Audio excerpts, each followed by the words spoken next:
How's it going, everybody? Let's continue on. I guess we're doing the King James.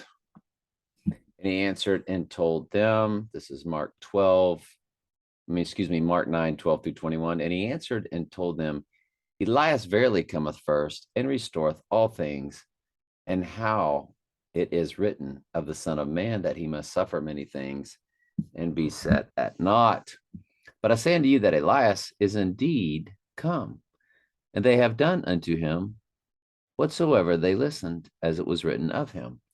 And when he came to his disciple, let me go ahead and read that in the New Living, just for clarity. Jesus responded, Elijah is indeed coming first to get everything ready.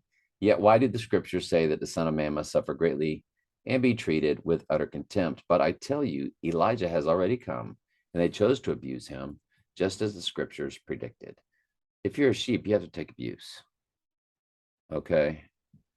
Acts 14:22 says, we all through much tribulation enter the kingdom. That doesn't mean from your boss at your job because you're a Republican. It has nothing to do. Do you know the truth in his word? Are you telling the truth? Are you getting any Christmas? Are you getting out of Christmas and Easter and birthdays and then being hated and rejected for it by even your own family, under your own roof? Like Jesus said, you must hate your mother, your father, and at the very end, even your own life to be my disciple. Can't worry about saving your life. Can't worry about if anybody likes you. When they returned to the other disciples, they saw a large crowd surrounding them. And some of the teachers of religious law, this is the scribes and Pharisees, the bad guys, were arguing with them. And when the crowd saw Jesus, they were overwhelmed with awe and they ran to greet him. What is all this arguing about? Jesus asked. One of the men in the crowd spoke up and said, Teacher, I brought you my son so you could heal him. He is possessed by an evil spirit that won't let him talk. So again, the Lord gives us the ability to speak the truth when we are lost sheep becoming found, when we get the call. And all of these healings are parallels of that. And whenever this spirit seizes him, it throws him violently to the ground. Then he foams at the mouth and grinds his teeth and becomes rigid.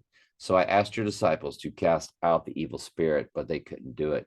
Jesus said to them, you faithless people, how much longer must I be with you? How much longer must I put up with you? Bring me the boy. So they brought the boy, but when the evil spirit saw Jesus, it threw the child into a violent convulsion, and he fell to the ground, writhing and foaming at the mouth.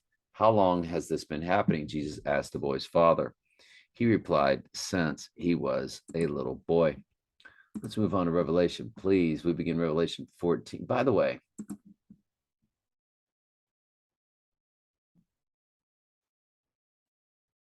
yeah, anyway, all right, we did that. Good job. Good job. Okay, got it.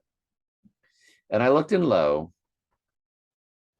and lo, a lamb stood on the Mount Sion, with him 144,000, having his father's names written on their forehead. So this is the second time foreheads is mentioned.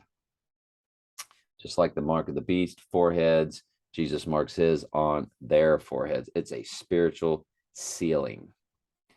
And I heard a voice from heaven, as the voice of many waters, and as the voice of a great multitude. And don't get me wrong, there might actually be a real mark on sheep's foreheads, but there's no real mark, I believe. I think it's just going to be a spiritual, unless once it's spiritual, does something transfix in their DNA to where a visible mark does come upon their forehead. Very well could be. And I heard a voice from heaven saying, as of the voice of many waters, as of the voice of a great thunder. And I heard the voice of harpers harping with their harps. And they sung as it were a new song before the throne and before the four beasts and the elders, and no man could learn that song but the 144,000, which were redeemed from the earth. These are they which were not defiled with women, for they are virgins. These are they which follow the Lamb whithersoever he goeth. These were redeemed from among men, being first fruits unto God and to the Lamb. And in their mouth was found no guile, for they are without fault before the throne of God. And I saw another angel fly in the midst of heaven, having the everlasting gospel to preach. So this is an angel that preaches the gospel at the very end times, having the everlasting gospel to preach, and unto them that dwell on the earth, and to every nation and kindred and tongue and people, comma, end of verse, and end of today's study. So just know that this is like, again, wrath of God time. Okay. So the angel is preaching the gospel unto the earth, and it is an angel that is doing that. Love you very much. Ask questions anytime. That's what I'm here for.